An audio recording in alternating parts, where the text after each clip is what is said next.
Welcome to Convergence. My name is Michael Doran. Albert Einstein said among the most difficult problems in all physics is the Earth's magnetic field. I argue as a California attorney that the most difficult problem in all of biology is Earth's magnetic field. And I'm going to start today kind of where I left off with the carbon sorting in the Hellian period, where I believe life evolved initially in the sky as opposed to in a soupy pool, as sometimes is proposed.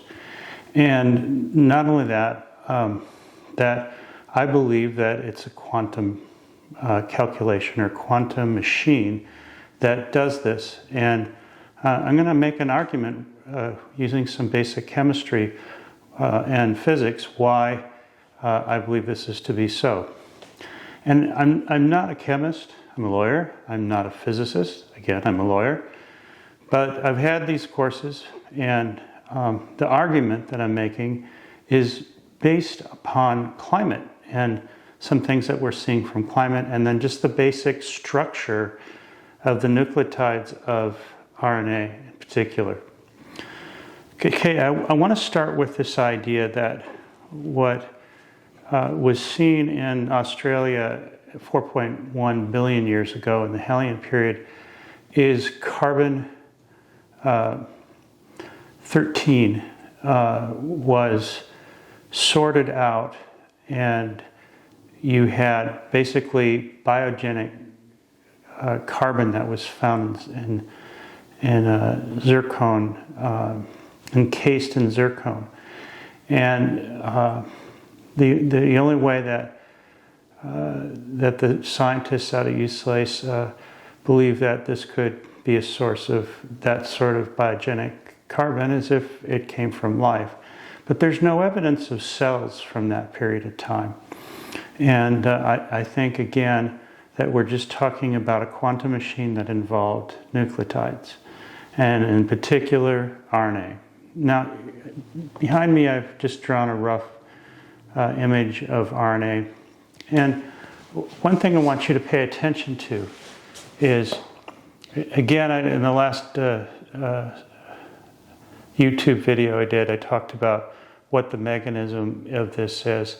It's very much like electrophoresis, where you have an anode and a cathode, and you're trying to sort out nucleotides, and they move in a gel by their size, shape, mass, charge, and shape.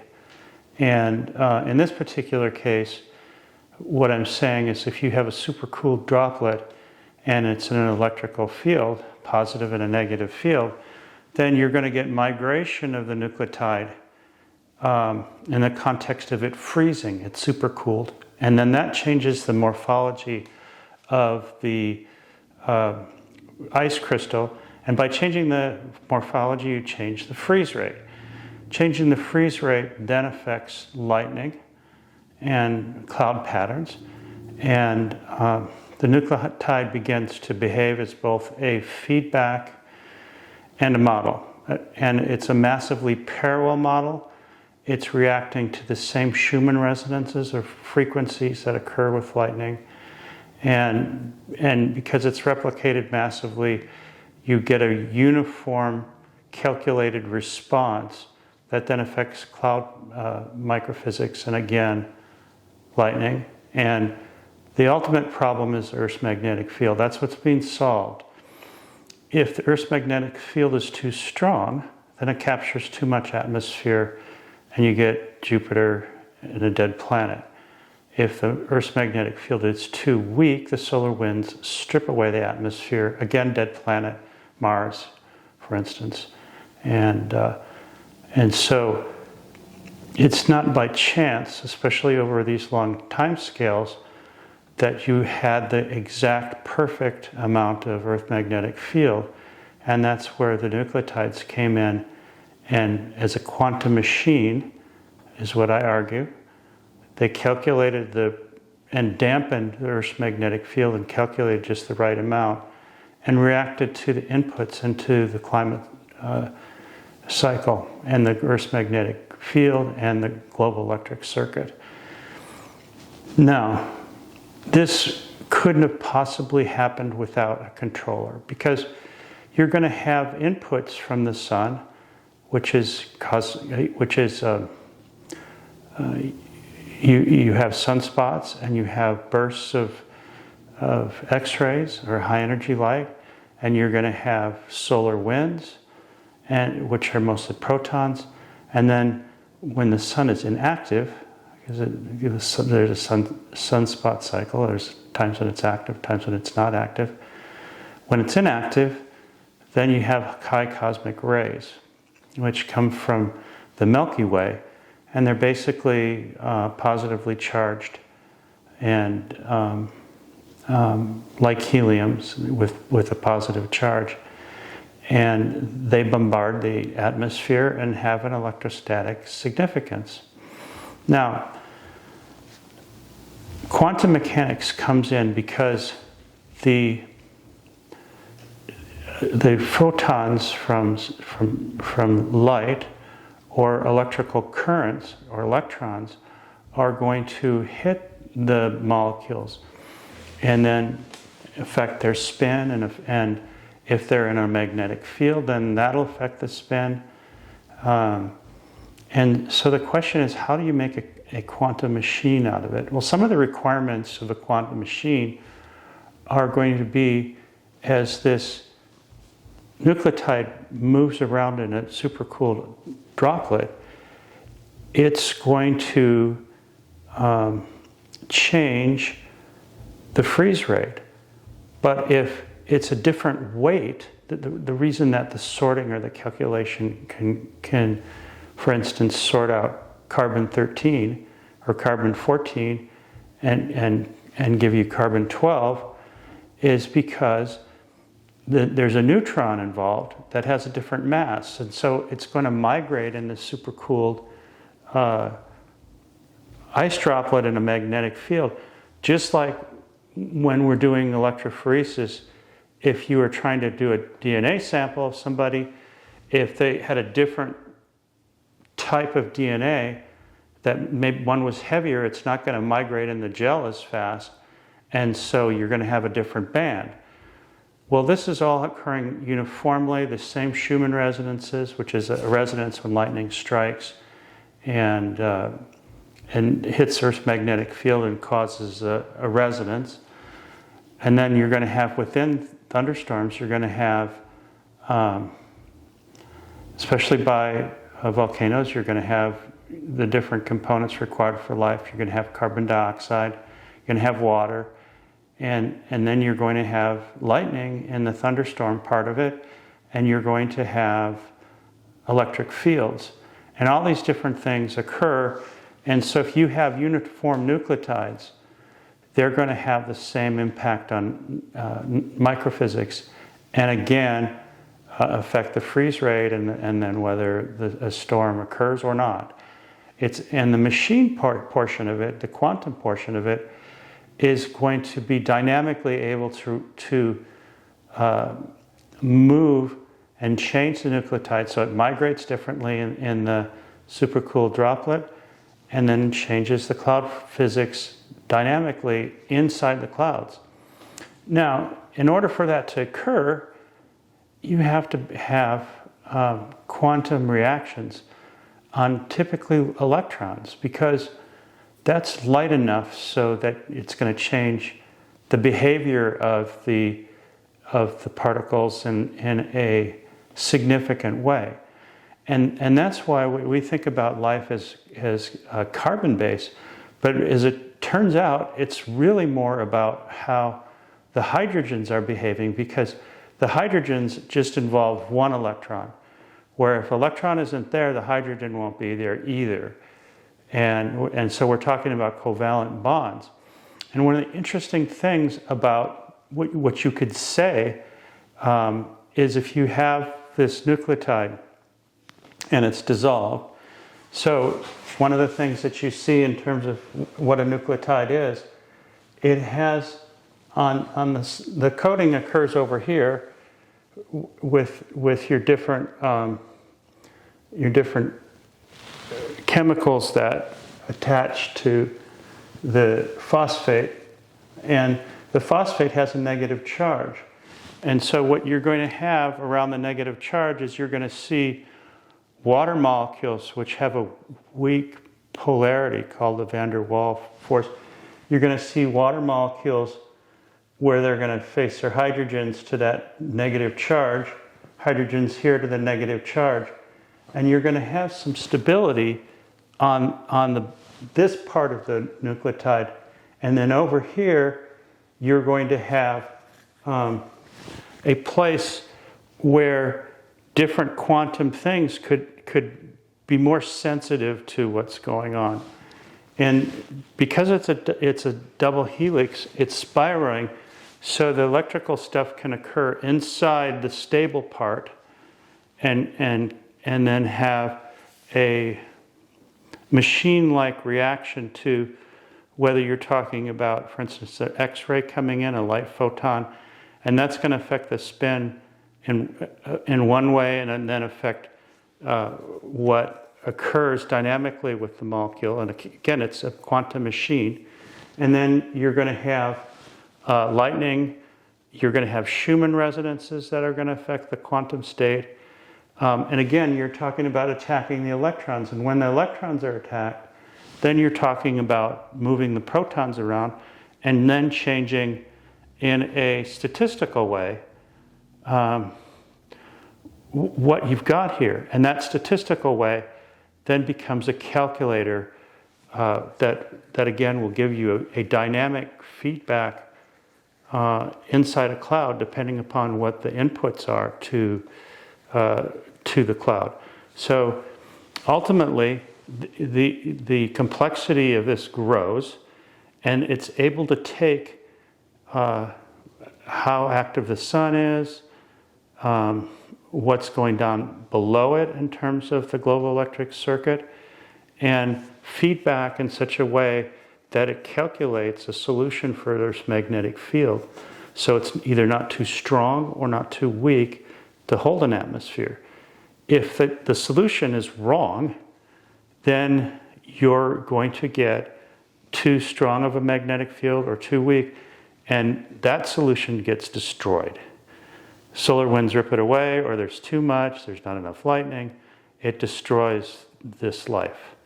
So the correct solutions become preserved, and then they become more complex, but the basis of it is a quantum calculation.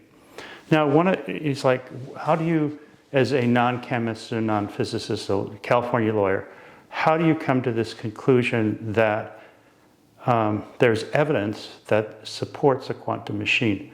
Well, I would say the strongest evidence that we have is that some of the worst climate periods that we've seen have to do with inputs that are not going to affect the quantum state of affairs as well, that the feedback can occur.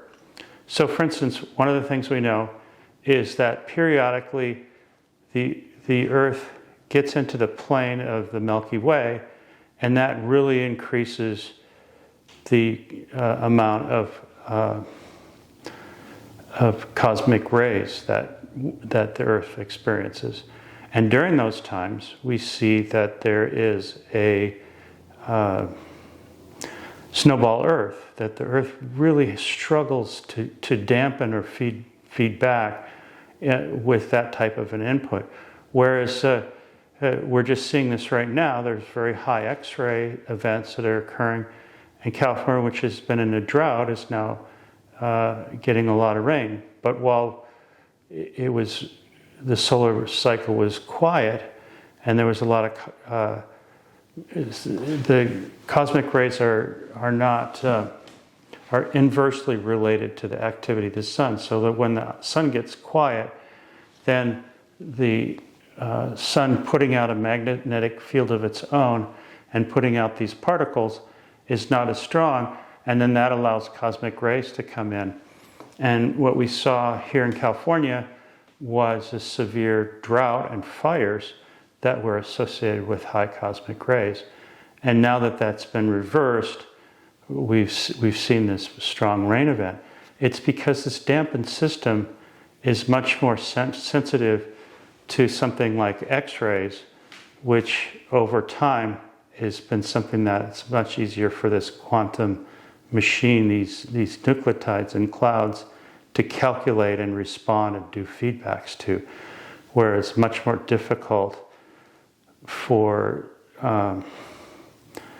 and I also will say, again, I've done a video on the Great Oxidation Event. As we're talking about carbon dioxide as a greenhouse gas, which is not a correct theory, the clouds are much more important. Carbon dioxide in clouds is how it works. And if you look at, I lost my train of thought. If you look at oh,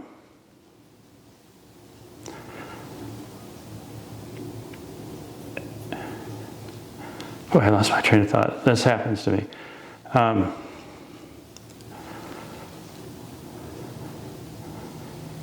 I should have done this video earlier than the day when I was sharper. Cosmic rays are larger molecules, and while they have an electrostatic effect, they're not going to have the same kind of effect that the Earth has become sensitive to. And one of the calculations has been to respond to changes in solar intensity. The sun is 25% more intense since life first formed. Maybe more, because that calculation was based on 3.7 billion years ago. And I think life was doing this during the Hadean. But when the Great Oxidation Event occurred, what happens is it's putting oxygen into the upper atmosphere. And then when X-rays hit it, it ionizes it, creates ozone. And then that itself has an electrostatic effect. And when you're talking about a dampened system, you talk about the Great Oxidation Event as an extinction event, but it's actually not. It's what life did or calculated to dampen or modulate the Earth's magnetic field by creating more oxygen. And so one of the arguments that we're having right now is, and I just saw our congressman say that carbon dioxide is a trace gas. It is. It's flora loving, meaning that the more carbon dioxide there is, the better plants do. But what do plants do? Plants, their respiration, they take in CO2 and they give off oxygen, which then affects what? Well, from a basic living understanding, if there's too much oxygen, everything is going to burn. And if there's not enough, then everything is going to suffocate, or animal life for sure. But the other part of it is that it has an electrical significance, because the more oxygen that you have in the atmosphere, the more there is to ionize and the more electrical effect, and then ultimately it's going to affect the Earth's magnetic field, which is the fundamental thing that life is involved in dampening. And if it doesn't do it right, then either the atmosphere gets stripped away and we die, or the atmosphere gets too thick and we die. So fundamentally, the Earth's magnetic field is the core thing that needs to be protected. And that's why, as this becomes clear, then it also becomes clear what carbon dioxide's role is. So for instance, we have nitrogen, which is a larger molecule on the periodic table. It's going to take more energy to move. It's going to take more currents to fix. It's an endothermic reaction to fix it. So lightning helps fix the nitrogen and helps it be part of this solution set. It's still a lighter element. You have carbon, nitrogen, oxygen, and those are lighter chemicals. Of course, the lightest is hydrogen, so that you're able to be sensitive to quantum things. that are going on as far as input into the atmosphere. If it was too heavy, it's just not going to be, it's going to be insensitive. And that's why it's very interesting to me that along here where you see your phosphate, which is on the second row of the periodic table, it's a much more massive molecule. It gives the whole thing on the part of the nucleotide that doesn't change some structure and some stability from what's going on in terms of the quantum inputs and the lightning that's going on, the electrical fields that the cloud droplets are in, the Schumann resonances that are reacting to it. Those are the phosphate part of this, and the fact that it's also an ion gives it some stability in the droplet. You want your coding part of your quantum machine to be a little bit less stable and sensitive to the quantum states that are changing. Okay, you probably have to listen to this, even if you're a physicist or a chemist, about 10 times to understand what I just said. But this is not, this is putting together a model. All this is accepted science in terms of that cosmic ray events. As we move into the Milky Way, there's evidence for ice ages. You can know with your own eyes that during this time when recently, starting in 2018, when the sun became more quiet, we had higher cosmic rays. This is just open source stuff, and we had fires, and we had a drought here. The biosphere just doesn't do as well with cosmic rays as it does, as it is doing right now when we have an active sun and high X-ray events. All right, I hope you enjoyed this. Please click like if you like, and follow, and have a good one. Thank you.